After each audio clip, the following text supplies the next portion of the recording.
Yeah, what was all that about? This is a big win for the state of Florida. This is a big win for DeSantis. This is a big win against woke.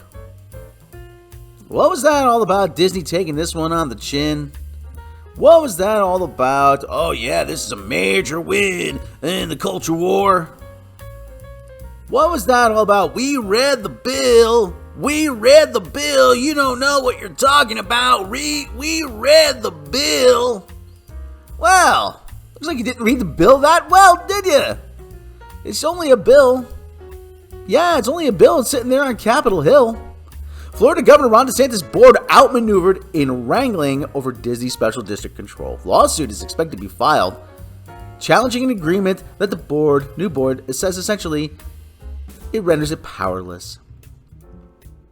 You know,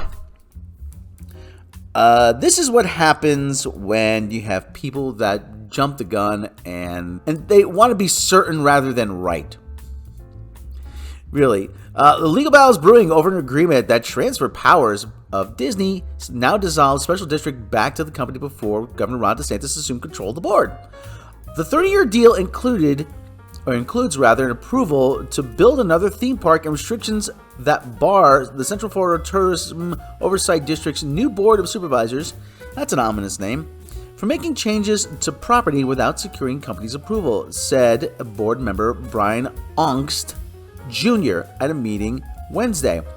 As it stands, the board is currently powerless beyond the ability to maintain roads and other basic infrastructure. I wonder how that happened. During the meeting, the board voted to hire outside legal counsel to examine the pact. Special General Counsel Daniel Langley said he cannot imagine any governing body allowing or agreeing to allow any private developer or property owners to have that sort of control over the government officials who run it. There was also discussion of striking a deal with Disney. In a statement, Disney said all agreements signed between Disney and the special district were appropriate and were discussed and approved in open, noticed public forums in compliance with Florida's government and the Sunshine Law. Looks like somebody didn't read the bill. The pact was quietly signed February 8th, the day before the state legislature passed a bill reshaping the leadership structure and changing the name of Disney's Reedy Creek Improvement District. DeSantis taking control was meant to cap off a retaliatory move by Florida Republicans for Disney's opposition to the so-called Don't Say Gay law. Under the law, he has the authority to appoint every board member of the Special Tax District's 5-member governing body. Well, I've seen who he wants to appoint to this special board. It's political donors. It's people that are in line with various religious groups. It's people that really have no business in being in this sort of on this body. It's a bunch of people governed by special interests that would impair their judgment, in my opinion. It was intended to corner Disney into keeping quiet on cultural issues or risk having the state disrupt company operations. The agreement restricting the new board's rights is in effect until 21 years after the death of the last survivor of the descendant of King Charles III, King of England, living as of the date of this declaration. So it's not even Harry. They have to wait until Archie's dead. Oh my God. How could this is what happens. This is what happens. This is what happens. The document mentions that the perpetual term of the deal could be voided if it's deemed to violate the so-called rule against perpetuities, a century-old contract rule that prohibits the uncertain, endless exertion of control over the ownership of private property. The rule is considered an obstacle to exemption from transfer taxes. If a lawsuit is filed, the state is likely to challenge the agreement based on the rule. Any legal proceedings will take place in the Circuit Court for Orange County, Florida, and will be set for a bench trial according to the document. They have no legal standing. They have no legal standing. The agreement also includes restrictions barring Central Florida's Tourism Oversight Restriction Board from using name and symbols, fanciful characters such as Mickey Mouse, or marks among other intellectual property without approval. So they don't get to use Mickey or Pluto or whatever.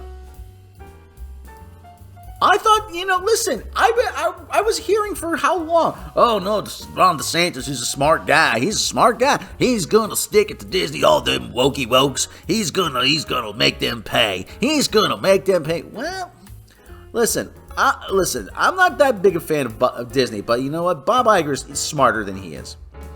And from what I've read, Ron DeSantis was a pretty bad lawyer.